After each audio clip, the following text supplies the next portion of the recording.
దేవుడు నిన్ను ఏర్పరచుకున్నటకు గల కారణం ఏంటి అని అంటే 3 మాటలు మనం ధ్యానించాం. దేవుని పనివారముగా మనం జీవించాలని, రెండవది దేవునికి ఇష్టలముగా బ్రతకాలని, మూడవది దేవునికి సాక్షులముగా బ్రతకాలని దేవుడు మనలను ఏర్పరచుకొని ఉన్నాడు.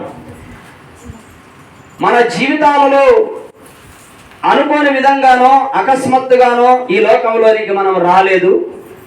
జగత్తు పునాది వేయబడక మునిపే తల్లి గర్భములో నీవు నేను పిండముగా రూపింపబడక మునిపే దేవుడు నిన్ను ఏర్పరచుకున్నాడు. దేవునికి మహిమ కలుగును గాక. దేవుని ఉద్దేశాలు నెరవేర్చాలని, నిర్దోషంగా ఉండాలని, తన స్వభావాన్ని పోలికను ప్రతిఫలింప చేయాలని, దేవుని యొక్క ఉద్దేశములు మనము నెరవేర్చడానికి మన జీవితము దేవునికి అప్పగించుకోవాలి. అప్పుడు ఆయన మనల్ని నడిపిస్తాడు. ప్రియులారా, ఆయన మన ద్వారా తన చిత్తాన్ని నెరవేర్చుకుంటాడు. చప్పట్లు ప్రభునామాన్ని మహిమపడదాం. దేవునికి మహిమ కలుగును గాక. యెషయా గ్రంథం 43:10 చదువుదాం. చూడండి, 3వ మాటను ధ్యానం చేద్దాం. దేవుడు నిన్ను ఏర్పరచుకోవడానికి 3వ కారణం, దేవునికి నీవు సాక్షిగా జీవించాలని. నీవు నేను మనము దేవునికి సాక్షులంగా జీవించాలని దేవుడు మనలను ఏర్పరచుకొని ఉన్నాడు అనే సత్యాన్ని మనము గమనించాలి. యెషయా గ్రంథం 43:10 మీరు తెలుసుకొని నన్ను నమ్మి నేనే ఆయననని గ్రహించినట్లు మీరును నేను ఏర్పరచుకొని నా సేవకుడును నాకు సాక్షులు. నాకు ముందుగా ఏ దేవుడును నిర్మింపబడలేదు, నా తర్వాత ఏ దేవుడును ఉండడు. దేవునికి మహిమ కలుగును గాక. చూడండి ప్రియమైన దేవుని బిడ్డలారా, అనుకోకుండా అకస్మాత్తుగా మనము ఎవరము కూడా ఇక్కడ లేము. అనుకోకుండా అకస్మాత్తుగా ఎవరము కూడా మనము ఈ లోకంలోనికి కూడా రాలేదు. మన తల్లి గర్భములో మనము పిండమై ఉండగానే దేవుని కన్నులు మనలను చూశాయి. ఆయన మనలను ఏర్పరచుకొని ఉన్నాడు, నియమించుకున్నాడు, ఎన్నుకున్నాడు. రోమీయులకు రాసిన పత్రిక 8:30 ఆ విషయం మనకు క్లియర్గా అర్థమవుతుంది. చూడండి, రోమీయులకు రాసిన పత్రిక 8:30 చూద్దాం. మరియు ఎవరిని ముందుగా నిర్ణయించెనో వారిని పిలిచెను. దేవునికి మహిమ కలుగును గాక. దేవుడు నిన్ను పిలిచాడు. ఎక్కడి నుండి? లోకములో నుండి, అన్యజనులలో నుండి, అంధకారములో నుండి, చీకటిలో నుండి, శాపములో నుండి, మరణములో నుండి. ఎవరినైతే ముందుగా నిర్ణయించాడో, ఎవరిని ముందుగా నిర్ణయించెనో వారిని పిలిచెను. పిలిచే దేవుడు, ఏర్పరిచే దేవుడు, ధైర్యపరిచే దేవుడు, నియమించే దేవుడు, ఇంకా నేను నిన్ను ఏర్పరచుకొని ఉన్నాను, ధైర్యపరిచే దేవుడు, ఆదరించే దేవుడు, బలపరిచే దేవుడు, ఓదార్చే దేవుడు. ప్రియమైన దేవుని బిడ్డలారా, దేవుని యొక్క స్వభావము ఎన్నో విధాలుగా మనము గమనించగలుగుతాం. అనుకోకుండా అకస్మాత్తుగా మనం ఇక్కడ లేం. ఎవరినైతే ముందు ఆయన నిర్ణయించుకున్నాడో వారిని పిలిచాడు. సంఘము అంటే అర్థం ఏంటంటే పిలువబడిన వారు అని అర్థం. సంఘము అంటే పిలువబడిన వారు. ఎక్కడి నుండి? అన్యజనులలో నుండి, లోకములో నుండి. లోకములో ఎవరున్నారు? అన్యజనులు ఉన్నారు. అన్యజనులలో ఎవరెవరున్నారు? ఒకప్పుడు మనమందరము ఉన్నటువంటి వారమే అన్యజనులలో. పరజనులు అని వ్రాయబడింది, పరదేశులు అని వ్రాయబడింది, యాత్రికులు అని వ్రాయబడింది, అమ్మబడిన వారము అని వ్రాయబడింది. రోమీయులకు రాసిన పత్రికలో, అపోస్తలుల కార్యములో, పేతురు పత్రికలో, ప్రియులారా, అమ్మబడిన వారం, వెలివేయబడిన వారం, తృణీకరింపబడిన వారం, త్రోసివేయబడిన వారం, గొర్రెల వలె దారి తప్పిపోయిన వారం, అంధకార సంబంధమైన చీకటిలో ఉన్నటువంటి వారం. ప్రియులారా, మరి గ్రీకు భాషలో ఎక్లేషియా అనేటువంటి పదం చేత ఆ పదానికి అర్థం ఏంటంటే పిలువబడిన వారు, లోకములో నుండి, అన్యజనులలో నుండి బయటికి వచ్చిన వారు అని అర్థం. బయటికి రావడం ఎక్కడి నుండి? లోకములో నుండి. అన్య జనులలో నుండి. అందుకనే గత దినాలలో కొరింథీయులకు రాసిన 2వ పత్రిక 6:16-18 మనం చూసినాం. ఏం రాయబడింది? మీరు జీవము కలిగిన దేవుని ఆలయమై ఉన్నారు, విగ్రహములతో దేవుని ఆలయమునకు పొందిక లేదు. ఏమి పొందిక? మనము జీవము లేని ఆలయం కాదు, జీవము కలిగిన ఆయన ఆలయం. 3:16 మనం చూస్తాం. కొరింథీయులకు రాసిన మొదటి పత్రిక 3:16 మీరు దేవుని ఆలయమై ఉన్నారనియు దేవుని ఆత్మ మీలో నివసించుచున్నదని మీరు ఎరుగరా. అదే 6:19 చూస్తాం. మీ దేహము దేవుని వలన మీకు అనుగ్రహించబడి మీలో ఉన్న దేవుని ఆత్మకు, పరిశుద్ధాత్మకు ఆలయమై ఉన్నదని మీరు ఎరుగరా. మీ దేహము దేవుని వలన మీకు అనుగ్రహించబడింది, మీరు మీ సొత్తు కాదు, విలువ పెట్టుకొనబడిన వారు కాబట్టి మీ దేహముతో దేవుణ్ణి మహిమపరచండి. చెప్పండి, ప్రభునామాన్ని మహిమపరదాం. దేవునికి మహిమ కలుగును గాక. ప్రియమైన దేవుని బిడ్డలారా, దేవుడు నిన్ను మరి ఎందుకు ఏర్పరచుకొని ఉన్నాడంటే ఆయనకు సాక్షిగా నీవు బ్రతకాలని. ఎప్పుడు ఏర్పాటు చేసుకున్నాడు? ఎందుకు ఏర్పాటు చేసుకున్నాడు? ఎఫెసీయులకు రాసిన పత్రిక 1వ అధ్యాయం. ఎఫెసీయులకు రాసిన పత్రిక అపోస్తలుడైన పౌలు 1వ అధ్యాయం 6వ వచనం చదవండి. ఎట్లనగా తన ప్రియుని యందు తాను ఉచితముగా అనుగ్రహించిన తన కృపా మహిమకు కీర్తి కలుగునట్లు తన చిత్త ప్రకారమైన దయా సంకల్పము చొప్పున యేసుక్రీస్తు ద్వారా తనకు కుమారులనుగా స్వీకరించుటకై మనలను ముందుగా తన కోసము, దేవునికి మహిమ కలుగును గాక, ముందుగా తన కోసము, మనలను ముందుగా, మనము అంటే మనమే, అందరం, వేరే వాళ్ళు కాదు ఇక్కడ. మనలను ముందుగా తన కోసము నిర్ణయించుకొని, రోమీయులకు రాసిన పత్రికలో ఏం చదివాం? ఎవరిని ముందుగా నిర్ణయించెనో వారిని పిలిచెను. హల్లెలూయా, దేవునికి మహిమ కలుగునుగా. ఎవరిని దేవుని నిర్ణయములలో ఉన్నావు, దేవుని ఏర్పాటులోనే ఉన్నావు, దేవుని ఎన్నికలోనే ఉన్నావు, ఆయన పిలుపులోనే ఉన్నావు. పిలుపు లేకుండా మనం లేం, పిలవకుండా మనం రాలే. ఆయన మనల్ని పిలిచాడు. ఎలా? దినమెల్లా నా చేతులు మీ కొరకు చాచి ఉన్నాను, రక్షింపనేరక ఉండనట్లు నా చేతులు కూర్చ కాలేదు. ఎప్పుడు పిలిచినాడంట? చదవండి, ఎఫెసీ 1వ అధ్యాయము 6వ వచనంలో, మనలను ముందుగా తన కోసం నిర్ణయించుకొని మనము తన ఎదుట పరిశుద్ధులమును నిర్దోషులమునై ఉండవలెనని జగత్తు పునాది వేయబడక మునుపే. దగ్గరగా చెప్పటువంటి ప్రభునామాన్ని మహిమపడతాం. దేవునికి మహిమ కలుగును గాక. ఎప్పుడు పిలిచాడంట? జగత్తు పునాది వేయబడక మునుపే. నీతో సమమైన బలమైన వారెవరు లేరే జగమందు, నే ఎందు వెదకినను. జగమందు, చూడండి, జగత్తు పునాది వేయబడక మునుపే, ఈ భూమికి పునాది వేయబడక మునుపే, ఈ సృష్టి నిర్మింపబడక మునుపే దేవుడు మనలను తన కోసం నిర్ణయించుకున్నాడు. ఎట్లా? ప్రేమ చేత. దేవునికి మహిమ కలుగునుగా. చూడండి ఎంత అద్భుతంగా ఉన్నాయి దేవుని మాటలు అంటే, జగత్తు పునాది వేయబడక మునిపే ప్రేమ చేత ఆయన క్రీస్తులో మనలను ఏర్పరచుకొనెను. నేను మిమ్మల్ని ఏర్పరచుకొని ఉన్నాను. ఎవరు?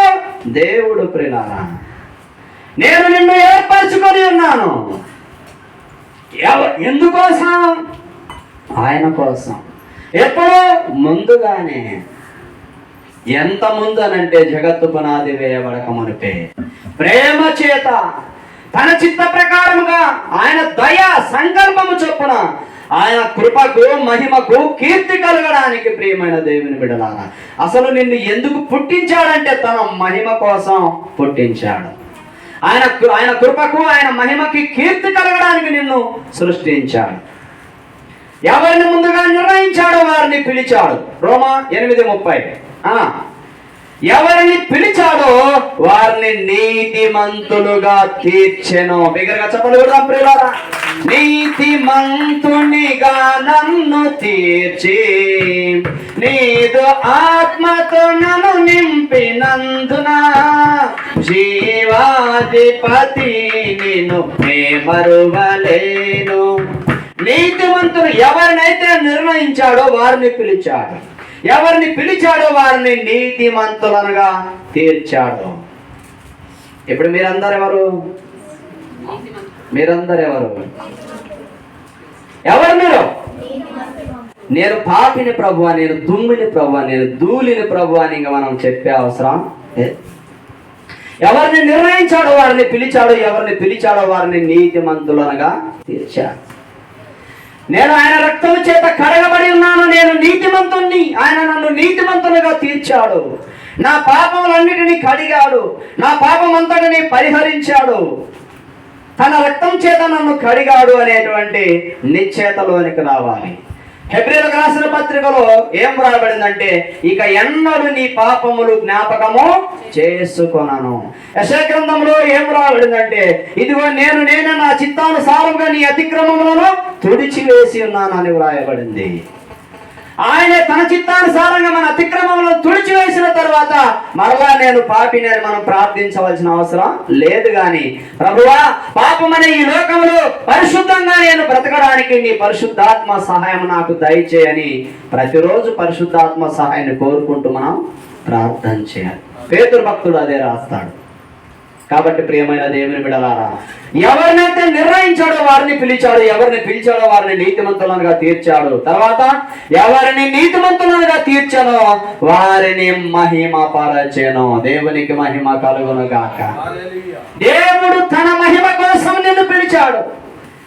ఆయనను నీవు మహిమ పరిస్తే నిన్ను ఆయన మహిమ పరుస్తాడు. ఎవరిని నిర్ణయించాడో వారిని పిలిచాడు, ఎవరిని పిలిచాడో వారిని నీతిమంతులనుగా తీర్చాడు, ఎవరిని నీతిమంతులనుగా తీర్చాడో వారిని మహిమ పరచాడు. ఇప్పుడు మనం ఎట్లా బ్రతుకుతున్నామంటే ఆయన మహిమలో మనం బ్రతుకుతున్నాం. చనిపోయిన తర్వాత మహిమలోకి ప్రవేశించడం కాదు, బ్రతికి ఉండంగానే ఆయన మహిమలో మనం బ్రతకాలి. నిన్ను చూస్తే ఆయన మహిమ కనబడాలి. దేవునికి మహిమ కలుగునుగా. నిన్ను చూస్తే నీలో నుండి ఆయన ప్రభావం బయటికి రావాలి, నీలో నుండి ఆయన మహిమ బయటికి రావాలి. అప్పుడే ప్రియులారా ఆయన నీ ద్వారా మహిమ పొందినట్లు నిన్ను ఆయన మహిమ పరిచినట్లు. కాబట్టి గమనించవలసిన విషయం ఏంటంటే, అనుకోకుండా అకస్మాత్తుగా మనము ఎవరం కూడా ఈ లోకంలోనికి రాలేదు. తన చిత్త ప్రకారముగా తన దయా సంకల్పము చొప్పున తన కృపా మహిమకు కీర్తి కలగడానికి మనలను ముందుగానే తన కోసం నిర్ణయించుకొని జగత్తు పునాది వేయబడక మునిపి ఆయన మనల్ని ప్రియులారా ఏర్పరచుకొని ఉన్నాడు. కాబట్టి సంఘము అంటే పిలువబడిన వారు, లోకములో నుండి బయటికి వచ్చిన వారు. ప్రియమైన దేవుని బిడ్డలారా, కాబట్టి ఎందుకైనా దేవుడు నిన్ను ఏర్పరచుకొని ఉన్నాడు. దేవుడు నిన్ను ఏర్పరచుకోవడానికి గల కారణం ఏంటి అనంటే, మొదటిగా దేవుని పనివారంగా మనం జీవించాలని, రెండవదిగా దేవునికి ప్రియులముగా బ్రతకాలని, దేవునికి ఇష్టలముగా బ్రతకాలని, మూడవదిగా దేవునికి సాక్షులముగా జీవించాలని. దేవునికి సాక్షిగా మనం జీవించాలి. చూడండి, హేబేలు గురించి ఒక మాట మనం చదివామన్నాడు జనాన. అతడు చనిపోయినను ఆయన మరణము ద్వారా మనతో మాట్లాడుతున్నాడని వ్రాయబడింది. చదవండి ఆ మాట. హెబ్రీయులకు రాసిన పత్రిక 11వ అధ్యాయం 4వ వచనం. విశ్వాసమును బట్టి హేబేలు కయీను కంటే శ్రేష్టమైన బలి దేవునికి అర్పించెను. దేవుడు అతని అర్పణలను గురించి సాక్ష్యం ఇచ్చినప్పుడు అతడు ఆ విశ్వాసమును బట్టి నీతిమంతుడని సాక్ష్యము పొందెను. అతడు మృతి నొందియు ఆ విశ్వాసము ద్వారా మాటలాడుచున్నాడు. చూడండి ప్రియమైన దేవుని బిడ్డలారా, అందుకనే దేవాది దేవుడు ఇశ్రాయేలులకు ఏమని చెప్తున్నాడంటే, నేనే యెహోవాను, నేను తప్ప వేరొక రక్షకుడు లేడు. యెషయా గ్రంథం 43:11 వచనం. అర్థమవుతుందా? నేనే యెహోవాను, నేను తప్ప వేరొక రక్షకుడు లేడు. ప్రియులారా, దేవుని వాక్యం సత్యం, దేవుని వాక్య సారాంశం సత్యం. మీరు తెలుసుకోవాలి, నన్ను నమ్మాలి, నేనే ఆయనని గ్రహించాలి. ఇక్కడ చూడండి 43:10 యెషయా గ్రంథం 43:10 మీరు తెలుసుకున్నావా దేవుణ్ణి? దేవుడు అంటే ఎవరో నీకు తెలుసా? ఆయన ఎందుకు వచ్చాడో ఈ లోకంలోనికి తెలుసా? ఎలా జన్మించాడో, ఎలా పుట్టాడో నీకు తెలుసా? యేసు క్రీస్తు ఎవరో నీకు తెలుసా? జక్కయ్య గురించి ఆలోచన చేస్తే యేసు ఎవరో చూడగోరెను. లూకాసు వార్త 18వ అధ్యాయంలో. ఈరోజు యేసును గురించి వింటున్నారే కానీ తెలుసుకోవడం లేదు, పరిచయం లేదు. తెలుసు అంటున్నారు, ఆయన కూడా తెలుసు అన్నట్టుగా, వాళ్ళు తెలుసు వీళ్ళు తెలుసు అన్నట్టుగా, నాకు వాళ్ళు తెలుసు, పలానా పలానా వాళ్ళు తెలుసు వీళ్ళు తెలుసు అన్నట్టుగా. కానీ ప్రవక్త అయిన యెషయా తెలుసుకున్నాడు చూడండి, అలా తెలుసా? ఎట్లా తెలుసుకున్నాడు ప్రవక్త అయిన యెషయా? 6వ అధ్యాయం 1వ వచనం, యెషయా గ్రంథం 6:1. రాజైన ఉజ్జియా మృతి పొందిన తరువాత అత్యున్నత సింహాసనం వైపై ప్రభు ఆసీనుడై ఉండగా నేను చూచి తిని. ఆయన చొక్కాయి అంచులు చూడండి, దేవాలయమును నిండుకొనెను. ఆయన చొక్కాయి అంచులు దేవాలయము నిండుకొనెను. ఆయనకు పైగా శరాపులు నిలిచి ఉండిరి. ఒక్కొక్కరికి 6 రెక్కలుండెను. ప్రతివాడు 2 రెక్కలతో తన ముఖము కప్పుకొనుచు, రెంటితో తన కాళ్ళను కప్పుకొనుచు, రెండుతో ఎగురుచుండెను. వారు సైన్యములకు అధిపతి యెహోవా పరిశుద్ధుడు పరిశుద్ధుడు పరిశుద్ధుడు, సర్వలోకము ఆయన మహిమతో నిండి ఉన్నదని గొప్ప స్వరముతో గాన ప్రతి గానములు చేయించుండిరి. వారి కంట స్వరము వలన గర్భకంబుల పునాదులు కదలుచు మందిరము దుమ్మము చేత నిండగా నేను అపవిత్రమైన పెదవులు గలవాడను, అపవిత్రమైన పెదవులు గల జనుల మధ్య నివసించువాడను, నేను నశించి తిని. రాజును సైన్యములకు అధిపతియు నాకు యెహోవాను నేను కన్నులారా చూచి తిననుకొంటిని. బిగ్గరగా చెప్పండి ప్రభు నామాన్ని మహిమ. ఇలా చూడాలి. యేసుక్రీస్తును తెలుసుకోవడం అంటే నేను క్రైస్తవునని చెప్పినంత మాత్రాన సరిపోదు, నేను విశ్వాసినని చెప్పినంత మాత్రాన సరిపోదు. యెషయా ఏమంటున్నాడు తెలుసా? ప్రేమైన దేవుని బిడ్డలారా, అత్యున్నతమైన సింహాసనమందు ప్రభువు ఆసీనుడై ఉండగా నేను చూచి తిని అంటున్నాడు. ఎట్లా చూసినాడంట? అత్యున్నతమైన సింహాసనమందు ప్రభువు ఆసీనుడై ఉండగా. ప్రేమైన దేవుని బిడ్డలారా, నేను చూచి తిని. ఆయన చొక్కాయి అంచులు అంటే ఈ షర్టు యొక్క అంచులు దేవాలయము నిండా ఉందంట. యేసు ప్రభు యొక్క చొక్కాయి, అర్థమవుతుందా? ఆయనకు పైన శరాపులు నిలిచి ఉన్నాయంట. ఒక్కొక్కరికి 6 రెక్కలు ఉన్నాయంట. రెక్కలు తెలుసు కదా. తర్వాత ఆ రెక్కలతో అంటే ఈ శరాపులు ఏం చేస్తున్నారంటే, ఒక్కొక్క శరాపుకేమో 6 రెక్కలు ఉన్నాయి. ప్రతి ఒక్కడు ఏం చేస్తున్నారు వాళ్ళంటే 6 రెక్కలు ఉన్నాయి కదా వాళ్ళకి, 2 రెక్కలతో తన ముఖం కప్పుకుంటున్నారంట. ఎందుకు? పరిశుద్ధుడైనటువంటి దేవాది దేవుని ఎదుట వారు నిలవబడలేక ఆయన మహిమను, ఆయన యొక్క తేజస్సును, ఆయన యొక్క పరిశుద్ధతను, ఆయన యొక్క సౌందర్యాన్ని, ఆయన పరిశుద్ధత ఎదుట వారు నిలబడలేక ఆ 2 రెక్కలతో వాళ్ళ ముఖాలు కప్పుకుంటున్నారంట. తర్వాత రెంటితో తన కాళ్ళను కప్పుకుంటూ ఉన్నారంట. కాళ్ళను ఎందుకు కప్పుకుంటున్నారు? ఈ పాదములు ఎక్కడెక్కడో తిరుగుతూ ఉన్నాయి, అపవిత్రమైన స్థలాలలో పరిగెడుతూ ఉన్నాయి. పవిత్రుడైన దేవుని ఎదుట అపవిత్రమైన నా పాదములు కనబడకూడదని ప్రేమైన దేవుని బిడ్డలారా 2 రెక్కలతో వాళ్ళ కాళ్ళను కప్పుకొని ఇంకా 2 రెక్కలతో ఎగురుతా ఉన్నాయంట. అట్లా ఎగురుతూ దేవుణ్ణి ఎలా స్తుతిస్తూ ఉన్నారంటే, వారు సైన్యములకు అధిపతియగు యెహోవా పరిశుద్ధుడు పరిశుద్ధుడు పరిశుద్ధుడు, సర్వలోకము ఆయన మహిమతో నిండి ఉన్నదని గొప్ప స్వరముతో గాన ప్రతిగానములు చేస్తూ ఉన్నారంట. ఈ దర్శనాన్ని ఈ పరిస్థితిని ఎవరు చూస్తున్నారంటే యెషయా చూస్తున్నారు. దేవుణ్ణి తెలుసుకోవడం అంటే ఇది విధానం. దేవుణ్ణి గ్రహించడం అంటే ప్రియమైన దేవుని బిడ్డలారా ఇలా తెలుసుకోవాలి. తెలుసుకున్న తర్వాత యెషయా ఏం చేసినాడు? 4వ వచనంలో, అయ్యో నేను అపవిత్రమైన పెదవులు గలవాడను, అపవిత్రమైన పెదవులు గల జనుల మధ్యను నివసించువాడను, ఇక్కడే ఉంటే నేను నశించిపోతా. అర్థమవుతుందా? అప్పుడు ప్రియమైన దేవుని బిడ్డలారా జరిగిన విషయం ఏంటంటే 6వ వచనంలో, అప్పుడు ఆ శరాపులలో ఒకడు తాను బలిపీఠం మీద నుండి కారుతో తీసిన నిప్పును చేత పట్టుకొని నా యొద్దకు ఎగిరి వచ్చి నా నోటికి దాన్ని తగిలించి, ఇది నీ పెదవులకు తగిలెను కనుక నీ పాపమునకు ప్రాయశ్చిత్తమాయెను, నీ దోషము తొలగిపోయెను అని. బిగ్గరగా చెప్పండి ప్రభునామమున. ఎవరితో చెబుతున్నా ఈ శరాపులు? ప్రవక్త అయిన యెషయా గారితో. ఏమని చెప్తున్నారు? నీ పెదవులకు తగిలిన ఈ నిప్పు ద్వారా నీ పాపమునకు ప్రాయశ్చిత్తం అయింది, నీ దోషము తొలగిపోయింది, ఇప్పుడు నువ్వు పరిశుద్ధుడవు. అప్పుడు ఒక స్వరం వినపడతా ఉంది. ఏమని?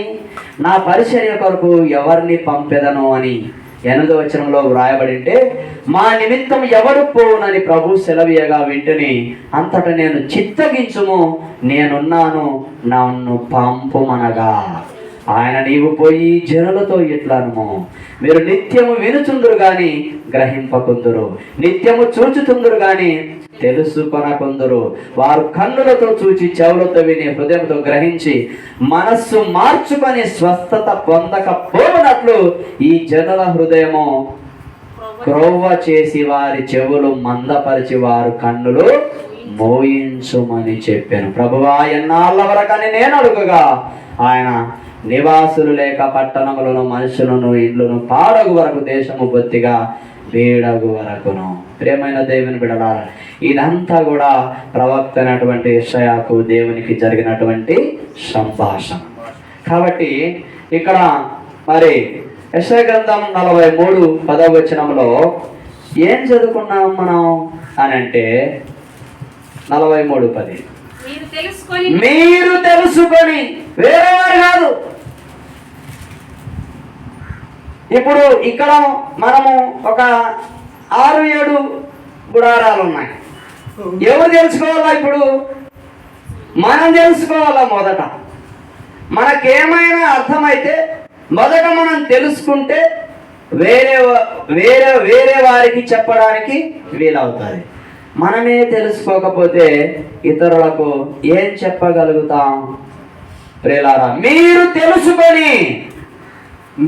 తెలుసుకొని యెషయా ఏమంటున్నాడు? నేను కన్నులారా చూచి తిని, నేను తెలుసుకొని ఉన్నాను అంటున్నాడు. జక్కయ్య ఏమంటున్నాడు? యేసు ఎవరో చదవండి ఆ మాట కూడా. లూకా సువార్త 18 మొదటి వచనం. ఆయన సంచరించుచు ఎరికో పట్టణములో ప్రవేశించి దాని గుండా పోవుచుండెను. ఇదిగో సుంకపు గుత్తాదారుడును ధనవంతుడునైన జక్కయ్య అను పేరు గల ఒకడు యేసు ఎవరో అని చూడగోరెను. దేవునికి మహిమ కలుగునుగా. అంటే అంతవరకు చూడలేదా ఈ జక్కయ్య? యేసు ప్రభు పుట్టి 33.5 సంవత్సరాలు అవుతుంది కదా. అదే ప్రాంతంలోనే తిరుగుతున్నాడు కదా, అదే ప్రాంతంలోనే పరిచయం చేస్తున్నాడు కదా. అంతకుముందు ఎన్నో గొప్ప కార్యాలు చేశాడు కదా, అంతకుముందు ఎన్నో అద్భుతాలు చేశాడు కదా. 5 రొట్టెలు 2 చేపలు ఆశీర్వదించి 5,000 మందికి పంచాడు కదా. గుడ్డి వారికి చూపునిచ్చాడు కదా మత్తయి సువార్తలో. పక్షవాయు కలిగిన వారిని బాగు చేశాడు కదా. రక్తస్రావం కలిగిన స్త్రీని ముట్టి స్వస్థపరిచాడు కదా. 18 ఏళ్ల నుండి నడుము వంగిపోయిన స్త్రీని బాగు చేశాడు కదా. మరి ఇన్ను చూసిన జక్కయ్య ఏమంటున్నాడు? యేసు ఎవరో చూడగోరెను.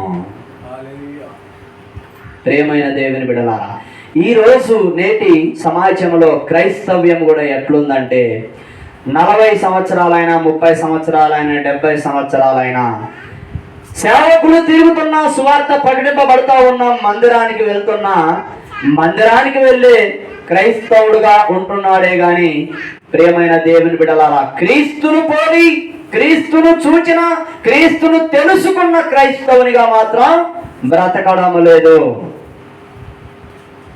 అవునేమంటాడంటే, నేను క్రీస్తును పోలి నడుచుకున్న ప్రకారం మీరు నన్ను పోలి నడుచుకోనండి. ప్రియమైన దేవుని బిడ్డలారా, యెషయా ప్రవక్త నేను కన్నులారా చూచి తిని అంటున్నాడు, నేను తెలుసుకున్నాను అంటున్నాడు. మరి ఇజ్రాయేలుల ప్రజలు తెలుసుకోలేకపోయారా అంటే తెలుసుకోలేదని చెప్పాల్సిందే. ఎందుకని 430 సంవత్సరాలు ఇనుప కొలిమిలో బ్రతుకుతున్నటువంటి వారిని, బందీలుగా బానిసలుగా బ్రతుకుతున్న వారిని ప్రభువు పశ్చాత్తాపపడి కనికరించి వారి బాధను చూసి వారి మొర విని వారి ఏడ్పుని విని, ప్రియమైన దేవుని బిడ్డలారా, ఆ యొక్క బానిస బ్రతుకులో నుండి విడిపిస్తే కొద్ది రోజులు దైవజనుడైన మోషే కనపడకపోయేసరికి మా దేవుడు ఏమైపోయినాడు, ఇంకా మాకు దేవుడు లేడు, మా నాయకుడు లేడు, మాకు ఒక దేవుడు కావాలని చెవులకు ముక్కలకు ఉన్నటువంటి బంగారాన్ని అంతా పెరిగి వేసుకొని ఒక బంగారు దూడను తయారు చేసుకొని ఇదే మన దేవుడు మొక్కండ్రా అంటా ఉన్నారు. వాస్తవంగా ఆ సమయంలో ప్రభువు నింటగిన యెరూషలేము మందిరంలో కూరగాయల వ్యాపారం పెట్టినప్పుడు కొరడాలతో ఎట్లా కొట్టినాడో అట్లా కొట్టేవాడు ఆయన, నాకు అనిపిస్తుంది అన్నమాట. కానీ అక్కడ దేవుడు ప్రత్యక్షంగా లేడు, కానీ దైవజనుడైన మోషే మహిమ చేత నింపబడ్డాడు. మరి మోషే చేతిలో ప్రియులారా నిబంధన పలకలు అనబడేటువంటి, మందసము అనబడేటువంటి ఆ యొక్క పలకలు ఆయన చేతిలో ఉన్నాయి.